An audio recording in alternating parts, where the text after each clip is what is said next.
name is Lynette Mattina, and today I'm going to share 6 variations of the glute bridge exercise. So you will need a yoga block and a yoga blanket if you have one. If not, you can use a thick towel. So if you sit for a prolonged period of time, you're more than likely your glute muscles are weak and your hip and back muscles are tight.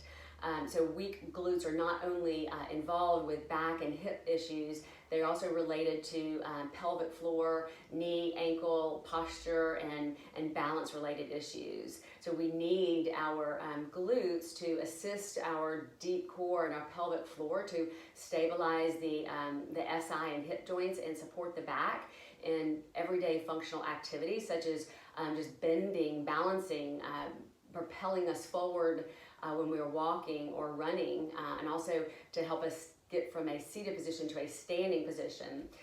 So if you sit a lot or you know you have weak glute muscles, the glute bridge exercises are great. Simple exercises you can do at home to start activating the glute and to the glutes and to lengthen the hip flexors, the psoas, and just to counteract the effects of sitting for prolonged periods of time. So these exercises that I'm showing you, they're different levels, and each one places a different demand on the body, targeting different hip muscles and different muscle fibers. So depending on your level and condition, you'll choose what works best for you. Maybe you start off, maybe you do them as a sequence, or you start off just doing the beginner ones and then kind of building up to what you need. So we'll start with the first one is a segmental bridge roll. That's what I call it. So come onto your back. You will use your block or your thick blanket between your knees, and even if you don't have that, you can still do it just with imaginary. You can just imagine having, holding a block between your thighs to accentuate some of the supporting muscles around the hips.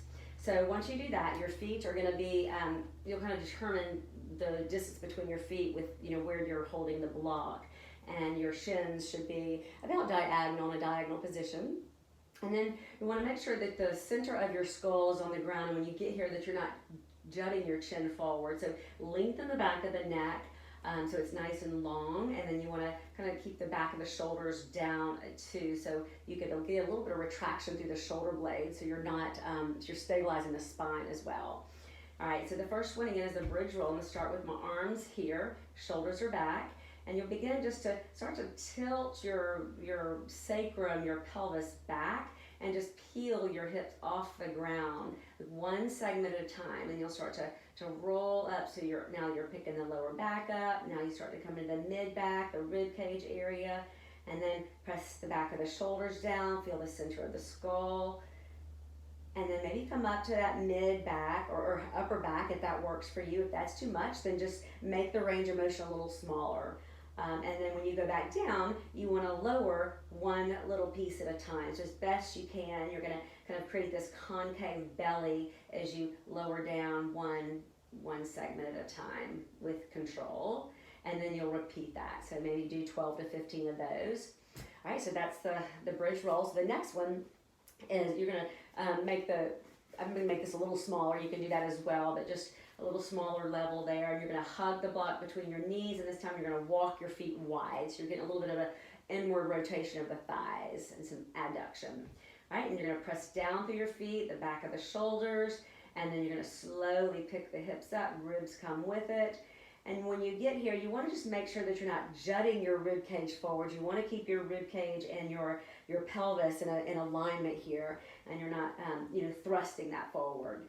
And you're also not rounding the shoulders. Again, pressing the top of the shoulders back, a little bit of retraction to the shoulder blades help with that.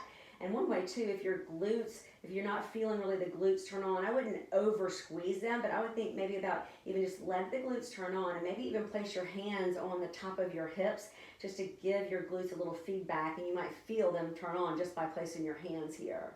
And then you'll just slowly lower back down with control. Okay, so that's the second one. So then the third one, we'll remove the block, and then here you're going to take your feet a little wider, and then you're going to lift your toes up so you're on the balls of your feet, the heels of your feet, and you're going to press down to lift the hips up.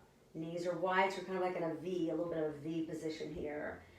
Feel the skull nice and long, or the skull on the ground, shoulders are back, neck is long, and then slowly lower back down. If that's too much for you, another thing you could do is just to lower back down one segment at a time. That's a nice way too to kind of decompress the spine and wake up some of those deep postural muscles.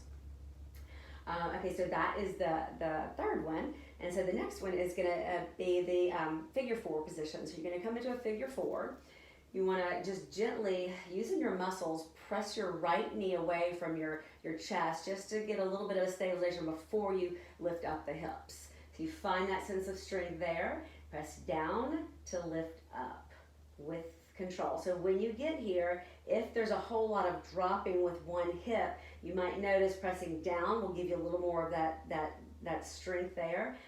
If you can't do this with control, then maybe you go back to the first couple ones and start with that and build to the ones that are a little more demanding on the body.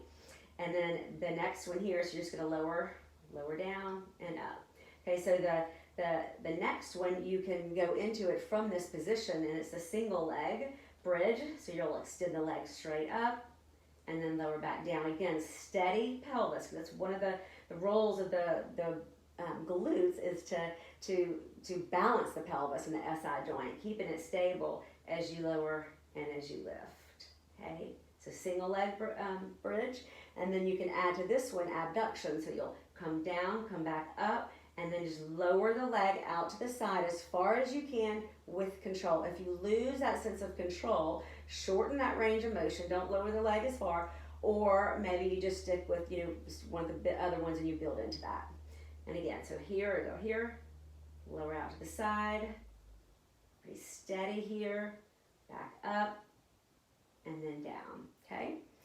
All right, so, the last one. So I almost forgot about this one. So the supported bridge, I like to finish off with. I call this the supported bridge using your blanket or your block, and you're just gonna place that underneath the center of your pelvis. Your lower back is free and ribs are kind of draping toward the ground. This is a nice way to create a little traction and decompress the spine, take the pressure off the hips and the pelvic floor after all the work that they've done. So this is more of a passive kind of stretch, and you can stay here for a minute or a few minutes if you like, and just maybe breathe and let everything just settle.